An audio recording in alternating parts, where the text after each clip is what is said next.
오늘도 하나님 말씀 앞에 서게 되어 여러분 모두 주의 이름으로 축복합니다.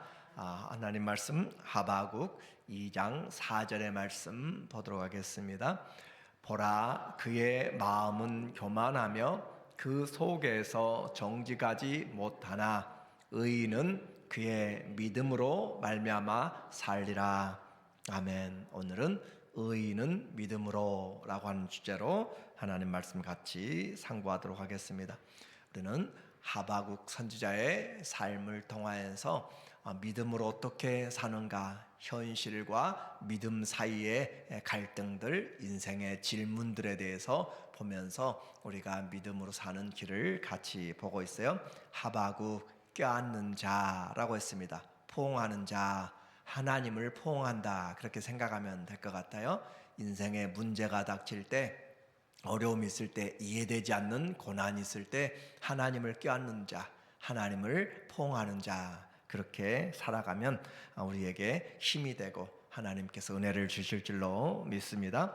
그래서 이 폭력이 난무하고 불의가 퍼지고 악한 자들이 권세를 부리고 그러는데 하나님 왜 가만히 계십니까? 지금도 처처에서 많은 억울한 일들 당하고 있는데 무자비한 생명이 살상당하고 그렇게 잔인한 압박들을 받는데 왜 하나님 계시다면 어떻게 이런 일이 있을 수 있습니까? 그런 질문들이 지금도 많이 있고 많은 사람들이 이런 현실을 보면서 하나님을 믿지 않는 그런 사람들도 많이 있어요. 왜 하나님 계시다면 저렇게 악한 자들이 권세를 부리도록 그렇게 허락하는가?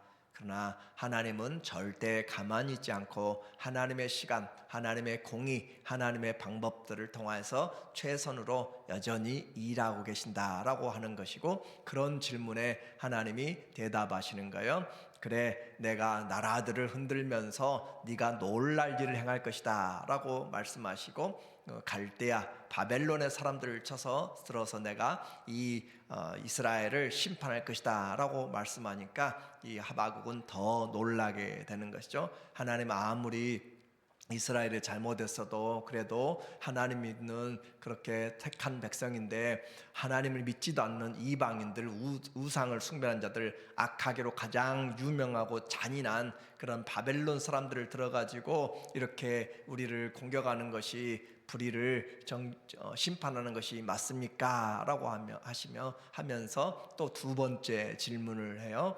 그래서 하나님 앞에 그는 고백하기를, 하나님은 정결하셔서 악한 일을 보지 못하시거늘 어떻게 이렇게 더 악한 자로 덜 악한 자를 치십니까? 라는 질문에 대하여서 그는 고민하면서 그래, 도대체 하나님이 무엇이라 말씀하실까 생각하고 그렇게 기다리고 있습니다. 그 첫 번째 기도도 계속적으로 기도해왔고 두 번째도 기도하면서 기다리고 있어요. 그래서 의인의 사는 방법이 믿음이다 라고 그렇게 이야기를 했는데, 하박국 질문에 통해서 2절에 보니까 여호와께서 내게 대답하여 이르시되 너는 이 묵시를 기록하여 판에 명백히 새기되 달려가면서도 읽을 수 있게 하라 라고 하면서 드디어 기다렸더니 하바국이 성 높은 곳에, 파수하는 곳에 가서 쳐다보는 거예요. 그래서 하나님 도대체 어떻게 할 것입니까? 라고 할 때 주께서 말씀하시는데 이 계시를 기록하라 라고 이야기해요. 기록하라, 그 말은 남기라는 것이고, 기록하라 라고 하는 것은 가르치라는 의미예요. 그래서 이 말씀이 중요하다 그 말이죠. 너는 무슨 일이 있어도 이 말씀을 전해라. 판에 명백히 새기되 달려가면서도 읽을 수 있게 하라. 또 크게 새기라, 그 말은 기억시키라 그 말이죠. 차를 타고 가면은 길거리에 사인들이 있어요. 가면서도 운전에 방해되지 않도록 그렇게 큼지막하게 써놓음으로써 그들이 기억할 수 있도록, 운전자들이 조심할 수 있도록, 아니면 기억하도록, 또 상품을 구매하도록 그렇게 광고판들이 있잖아요. 그런 것처럼 이것을 기억하라, 기록하라, 크게 써라 라고 하는 것. 그러면 도대체 신앙인들이 이 하박국만 아니라 시대가 오고 가면서 성경을 듣고 하나님 말씀 듣는 자들이 반드시 기억해야 될 말이 있다는 거예요. 반드시 기억하고 가르쳐야 될 말이 있어요. 그 말이 무엇인가 라는 거죠. 3절에 이 묵시는 정한 때가 있나니, 지금 기록하라고 하시면서 이 묵시는 정한 때가 있나니 그 종말이 속히 이르겠고 결코 거짓되지 아니하리라. 비록 더딜지라도 기다리라. 지체되지 않고 반드시 응하리라 라고 하면서 그 종말은 여기서는 바벨론의 종말을 이야기해요. 그래 그 악한 자들 기세가 등등해서 지금 다른 나라 약한 자들을 침략하고 빼앗고 하는데 그들의 종말이 속히 이르겠고 결코 내 말은 거짓되지 않는다. 비록 더딜지라도 이렇게 하바국에게 이야기를 했지만 실제로 바벨론이 멸망한 것은 이로부터 약 60여 년 뒤에 일어나는 일이에요. 그래서 더딜지라도 기다리라 라고 말씀하고 있어요. 그래서 반드시 응하리라 라고 말씀하시는데 우리는 이제 한번 생각해 봐야 돼요. 하바국에게 이와 같은 이야기를 하시고 정말 하나님이 하고 싶은 이야기가 뭐였는가, 뭘 기록하라고 하셨는가. 4절에 오늘 그 핵심의 내용이에요.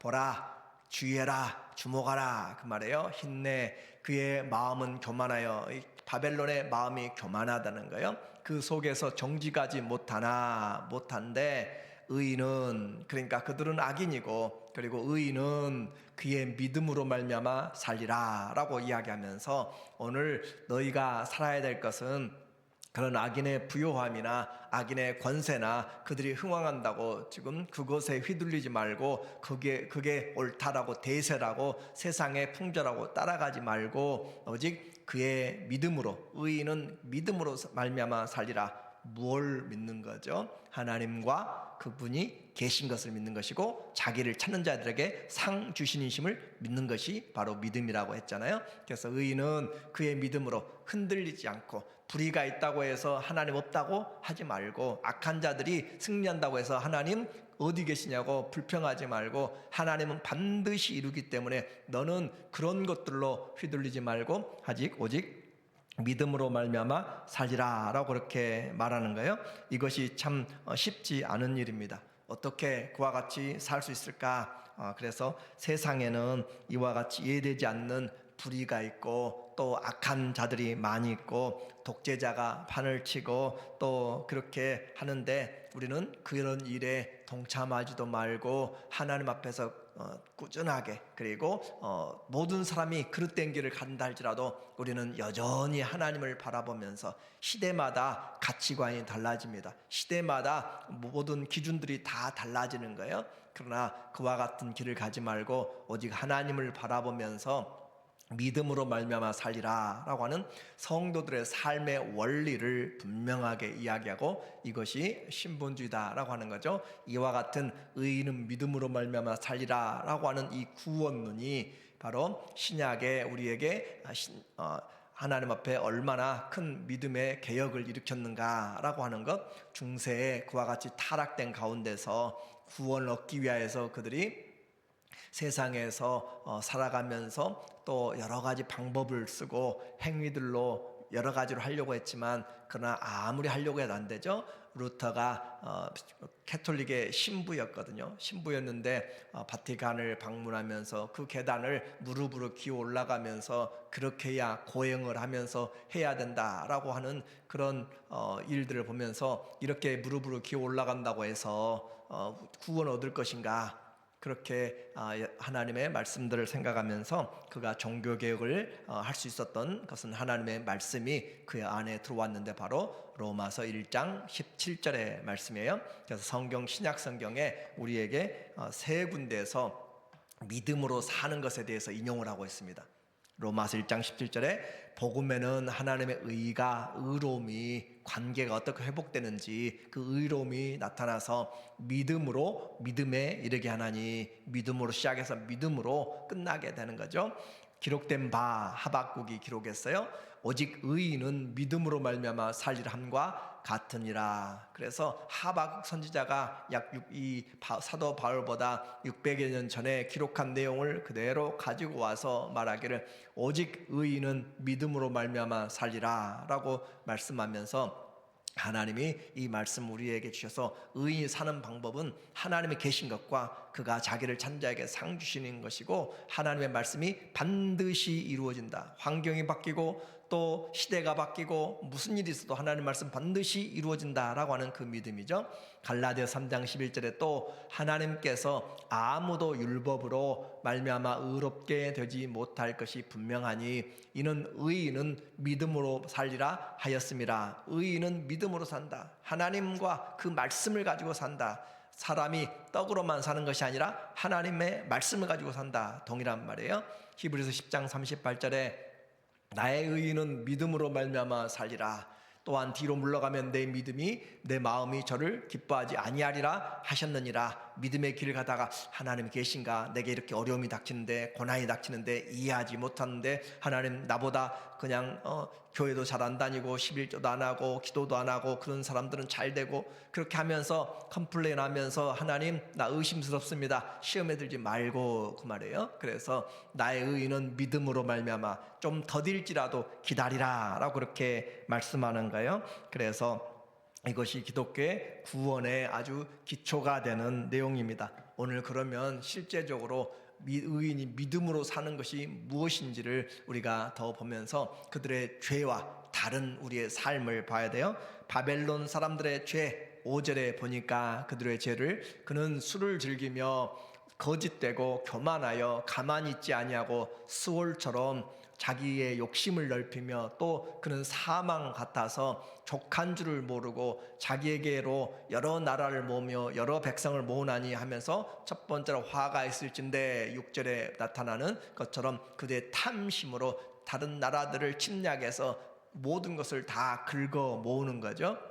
그렇게 쾌락으로 자기의 욕심을 따라서 살아가는 그 삶에 대해서 하나님이 심판하기 때문에 의인은 그런 쾌락을 쫓아 살아가지 말라, 그 말이에요. 자기 욕심을 따라가지 말라. 또 8절에도 네가 여러 나라를 노략하였으므로 그 모든 민족은 남은 자가 너를 노략하리니 이는 내가 사람의 피를 흘렸으며 또 땅과 성읍과 그 안에 모든 주민에게 강포를 행하였기 때문에 지금은 화려하고 지금은 나라가 강한 것 같고, 그렇지만 아시리아도 무너진 것처럼 바벨론도 무너질 것이고, 우리의 나라도 또 미국도 중국도 또 러시아도 세계 어느 누구든지 하나님 앞에 교만한 나라는 설 수가 없다는 것이죠. 그래서 주님 앞에서 우리는 겸손하라, 믿음으로 살아가리라 라고 우리에게 말씀하는 거예요. 그리고 또 이 도시가 어떻게 세워졌는가? 바벨론이 12절에 보니까 말하기를 피로 성읍을 건설하며, 우리가 나훔에서 보았잖아요. 니느웨의 그 도시가 피로 건축되었다라고 그렇게 이야기한 것처럼 많은 피 흘림을 통하여서 건축되었다. 피로, 불의한 피죠. 그래서 연약한 자의 피를 통하여서 피로 성읍을 건설하며 불의로 성을 건축하는 자에게 화 있을진저. 그러면 하나님의 진노가 있게 되는데, 공의롭지 못하게 쌓아놓은 재물, 공의롭지 못하게 가진 권세, 공의롭지 못하게 내가 가지고 있는 모든 힘들이 다 결국은 심판을 당한다. 아수르, 바벨론, 다 로마 마찬가지라는 거죠. 민족들이 수탈한 것으로 수고하는 것과 나라들이 헛된 일로 피곤하게 되는 것이 만군의 여호와께로 말미암이 아니냐. 그러면 우리는 이제 로마서에서도 우리가 지금 보고 있는 것처럼 하나님을 두기를 싫어하심에 그 더러움의 마음의 정욕대로 내어버려 두사, 그들의 더러운 육체의 상황으로 상실한 마음대로 내버려 두사, 가만히 내버려 두니까 나타나는 그 현상들이 악하고 추하고 불의하고 시기하고 살인하고 그런 일들로 나타나고 성이 타락하고 그랬다는 것을 우리에게 말해주는 것처럼, 만군의 하나님께서 그렇게 죄를 심으니까 악을 심은 자는 악에서 악을 거두는 것이고, 그렇게 하는 것, 바람을 심으면 광풍을 거두는 것이고, 그와 같이 하나님이 내버려 두는 것이 바로 심판이다라고 하는 거예요. 그리고 또 그들에게 있었던 것은 우상을 섬기는 그런 허탄한 길로 가지 말라. 18절에 이야기를 해요. 18절을 보면은 새긴 우상은 그 새겨 만든 자에게 무엇이 유익하겠느냐. 부어 만든 우상은 거짓 스승이라 만든 자가 이 말하지 못하는 우상을 의지하니 무엇이 유익하겠느냐. 나무에게 깨라 하며 말하지 못하는 돌에게 일어나라 하는 자에게 화 있을진저. 텔레비전만 보면, 드라마를 보면, 한국이나 여러 나라들 보면은 커다랗게 깎아놓은 금으로 또 은으로 저렇게 돌로 만들어 놓은 그 앞에서 절을 하면서 하는 것들이 그냥 일상 드라마에 그냥 자동으로 나오는 그런 문화잖아요. 그 뭔가 있을 것 같고, 아니요, 그런 것에 가지 말라는 거예요. 그것이 교훈을 베풀겠느냐? 보라, 이는 금과 은으로 입힌 것인즉 그 속에는 생기가 도무지 없느니라 라고 그렇게 이야기하면서 화 있을진저, 오늘 이 하바국 2장에서는 화 있을진저라고 하는 단어들을 5군데에서나 그렇게 사용하고 있습니다. 하나님 앞에 탐심을 품고 남의 것을 탈취하고 또 심지어 우상을 가져가는 그런 6절 9절 또 12절 15절 18절에 화 있을진저라고 하는 반복적인 메시지를 통하여 의인은 그러면 이와 같은 탐심과 이와 같은 불의와 이와 같은 권세들 또 나쁜 일들에 대하여서 동참하지 말고 우상에 숭배하지 말라. 자, 이제 우리에게 말씀하는 것처럼 그러면 의인은 믿음으로 말미암아 살리라 라고 했는데 왜 그렇게 살아야 되는가 그 말이에요. 왜 의인은 믿음으로 말미암아 살라고 하는가? 그것은 오늘 14절에 말하기를 이는 물이 바다를 덮은 것 같이 여호와의 영광을 인정하는 것이 세상에 가득하게 될 것이기 때문이다 라는 거예요. 하나님의 말씀은 반드시 승리한다. 물이 바다를 덮은 것 같이 여호와의 영광을 인정하는 것이 세상에 가득하도록 하나님의 나라가 반드시 임하기 때문에 우리는 지금 좀 힘들고 어려워도 그 일에 대해서 넘어가지 말고 하나님의 최종 승리를 보라는 거예요.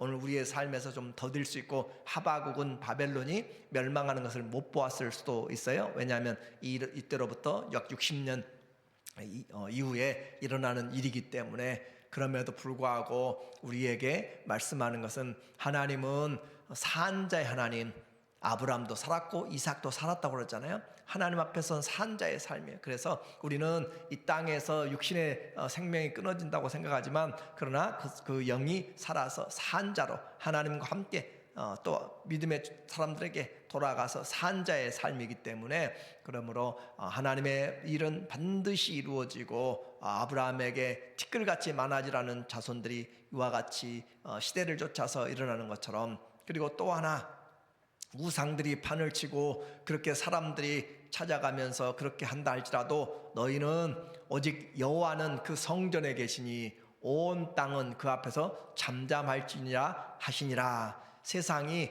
혼돈되고 이신 저신을 찾고 이리저리 나누어지며 무엇을 하든지 간에 하나님은 그 성전에 계시니, 그 말은 하나님은 여전히 통치하시니 그 말이고, 또 어떻게 보면 하나님 여전히 거룩하시니 그 말이에요. 그래서 여호와는 그 성전에 계시니 하나님은 분명하게 흔들리지 않는다. 하나님은 흔들리지 않고 그 보좌가 영원하시고 통치하시기 때문에 그 앞에서 잠잠하라, 목소리를 높이지 말라, 하나님이 어디 계시냐고 떠들지 말라라고 하는 그런 메시지예요. 그래서 우상은 어떤 종교, 우리 존경의 대상이 아니고 새겨진 존재지만은 그러나 하나님은 여전히 우리와 함께 하시기 때문에 그 하나님 앞에서 잠잠하는 것, 오늘 결론적으로 우리에게 의인은 보이는 현실 세계에서 악이 횡행할 때 하나님이 계시다면 이럴 수가 있는가? 라는 그런 질문들, 내가 이해되지 않는 사건들, 고난들, 모든 정세들, 그런 가운데서 너는 무엇을 보고 사느냐? 뛰어가면서도 볼 수 있도록 자손들에게 가르치도록 기억시키도록 분명하게 기록해라. 의인은 세상의 환경으로 가치관으로 살지 않고 오직 하나님을 믿는 믿음으로 산다. 하나님이 계신 것과 그가 자기를 찾는 자들에게 상 주시고, 또 하나님은 반드시 물이 바다를 덮는 것 같이 하나님 인정하는 것이 온 땅에 넓어지게 될 것이고 인정하게 될 것이고 최후의 승리가 하나님이기 때문에 그 하나님을 바라보고 살아가라. 그리고 지금 하나님은 여전히 안 보인 것 같아도 성전에 계시니 그 앞에서 그 앞에서 잠잠하라. 함부로 말을 내뱉지 말고 하나님을 경외하라 라고 하는 것이, 의인은 세상의 풍파, 세상이 흔들리는 가운데서도 오직 하나님 한 분으로 감사하고 살아갈 수 있는 것, 그것이 오늘 이 시대에 우리에게, 또 시대를 넘어서 우리의 자녀손들에게도